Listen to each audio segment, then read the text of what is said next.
Hello guys, I am Reshu Rani. आज मैं आपको सरोजनी नायडू जी के बारे में बताऊंगी, जो भारत की प्रथम महिला राज्यपाल थी। स्टार्ट करते हैं। सरोजनी नायडू अपनी माताजी से बोलती है, माँ मैंने एक कविता लिखी है, सुनोगी? माता ने आश्चर्य में उसकी ओर देखा। लेकिन तुम तो गणित का प्रश्न हल कर रही थी। हाँ कर रही थी, पर वह समझ में नहीं आया। अभी तो एक कविता लिखी है। बेटी के बार बार कहने पर माँ उनकी कविता सुनने बैठ गई। उसी समय सरोजनी के पिता भी आ गए। 11 वर्ष की बिटिया के मुख से इतनी सुंदर सुरीली कविता सुनकर माता पिता गदगद हो उठे। बेटी को शाबाशी देते हुए उन्होंने कहा, अरे तू तो गाने वाली चिड़िया जैसी है। माता पिता की यह बात सच हुई। आगे चलकर सरोजनी भारत कोकिला के नाम से प्रसिद्ध हुई। सरोजनी का जन्म 13 फरवरी 1879 ईस्वी को हैदराबाद में हुआ था। पिता अघोरनाथ चट्टोपाध्याय तथा माता वरदा सुंदरी की कविता लेखन में विशेष रुचि थी। सरोजनी को अपने माता पिता से कविता सर्जन की प्रेरणा मिली। 12 साल की उम्र में सरोजनी ने मैट्रिक की परीक्षा प्रथम श्रेणी में उत्तीर्ण की। उच्च शिक्षा के लिए उन्हें इंग्लैंड जाना पड़ा। इंग्लैंड में सरोजनी का परिचय प्रसिद्ध साहित्यकार एडमंड गास से हुआ। सरोजनी की कविता लिखने में विशेष रुचि देखकर उन्होंने भारतीय समाज को ध्यान में रखकर लिखने का सुझाव दिया। इंग्लैंड में सरोजनी के 3 कविता संग्रह प्रकाशित हुए, the golden threshold, the broken wing and the sceptred flute.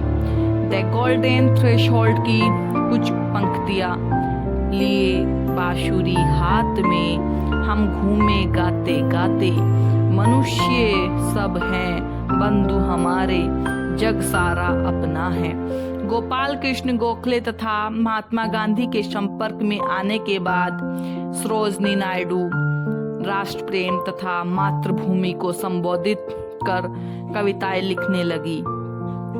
शर्म करते हैं हम कि समृद्ध हो तुम्हारी, जागृति का क्षण हो चुका, जागरण अब देखो, निकला दिन कितना उज्जवल। इंग्लैंड से वापस आने पर सरोजनी का विवाह गोविंद राजुल नायडू के साथ हुआ। गोविंद राजुल नायडू हैदराबाद में रहने वाले थे और सेना में डॉक्टर थे।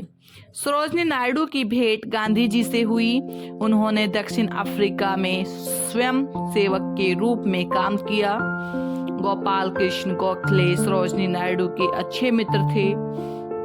वे उस समय भारत को अंग्रेजी सरकार से मुक्त कराने का कार्य कर रहे थे। सरोजनी नायडू गोपाल कृष्ण गोखले के कार्य से प्रभावित हुई। उन्होंने कहा, देश को गुलामी की जंजीरों में जकड़ा देखकर कोई भी ईमानदार व्यक्ति बैठकर केवल गीत नहीं गुनगुना सकता है।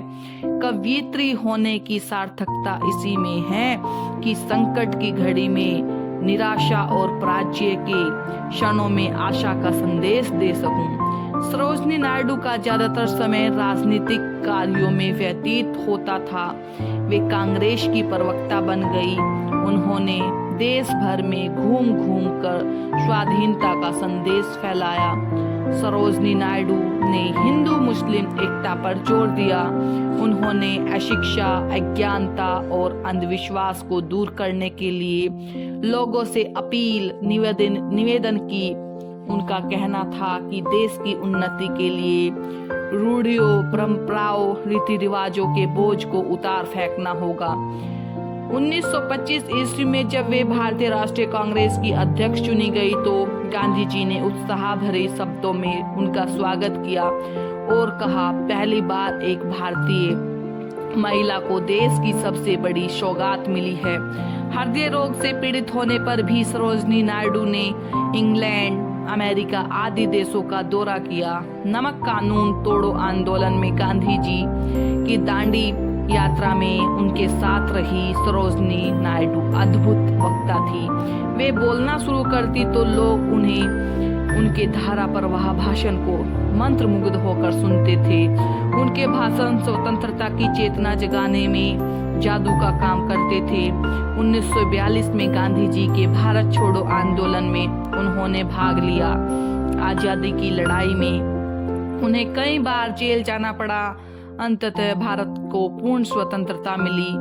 सरोजनी नायडू उत्तर प्रदेश की राज्यपाल बनी। सरोजनी नायडू जानती थी कि नारी अपने परिवार देश के लिए कितना महान कार्य कर सकती है। नारी विकास को ध्यान में रखकर वे अखिल भारतीय महिला परिषद ऑल इंडिया वुमेन कॉन्फ्रेंस की सदस्य बनी। विजय लक्ष्मी पंडित, कमला देवी चट्टोपाध्याय, लक्ष्मी मेनन, हंसाबेन मेहता आदि महिलाएं इस संस्था से जुड़ी थी। सरोजनी नायडू का व्यवहार बहुत सामान्य था। वे राजनीतिक एवं सामाजिक जिम्मेदारियों के बावजूद भी गीत और चुटकुलों में आनंद लिया करती थी। युवा वर्ग की सुविधाओं की ओर उनका विशेष ध्यान था। सरोजनी नायडू का विश्वास था कि सुदृढ़ सुयोग्य युवा पीढ़ी राष्ट्र की अमूल्य निधि है। सरोजनी बहुत ही स्नेहमयी थी। प्रकृति से उन्हें विशेष प्रेम था। 30 जनवरी 1948 को गांधी जी की मृत्यु पर जब देश भर में उदासी छाई, सरोजनी ने अपनी श्रद्धांजलि में कहा, मेरे गुरु, मेरे नेता, मेरे पिता की आत्मा शांत होकर विश्राम न करे, बल्कि उनकी राख गतिमान हो उठे। चंदन की राख, उनकी अस्थियां इस प्रकार जीवंत हो जाए और उत्साह से परिपूर्ण हो जाए कि समस्त भारत उनकी मृत्यु के बाद वास्तविक स्वतंत्रता पाकर पुनर्जीवित हो उठे। मेरे पिता, विश्राम मत करो, न हमें विश्राम करने दो। हमें अपना वचन पूरा करने की क्षमता दो। हमें अपनी प्रतिज्ञा पूरी करने की शक्ति दो। हम तुम्हारे उत्तराधिकारी हैं, संतान हैं, सेवक हैं, तुम्हारे स्वपन रक्षक हैं, भारत के भाग्य के निर्माता हैं। तुम्हारा जीवन काल हम पर प्रभावी रहा है।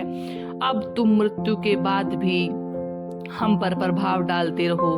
मार्च 1949 को जब वे बीमार थी, तब उनकी सेवा कर रही नर्स से सरोजनी नायडू ने गीत सुनाने का आग्रह किया। नर्स का मधुर गीत सुनते सुनते वे चीर निंद्रा में सो गई। मार्च 1949 को भारत को किला सदा के लिए मौन हो गई। पंडित जवाहरलाल नेहरू ने उन्हें श्रद्धांजलि देते हुए कहा, सरोजनी नायडू ने अपनी जिंदगी एक कवयित्री के रूप में शुरू की थी। कागज और कलम से उन्होंने कुछ ही कविताएं लिखी थी, लेकिन उनकी पूरी जिंदगी एक कविता, एक गीत थी, सुंदर, मधुर, कल्याणमयी। Thank you guys for watching my video. Please like, share, comment and subscribe my channel.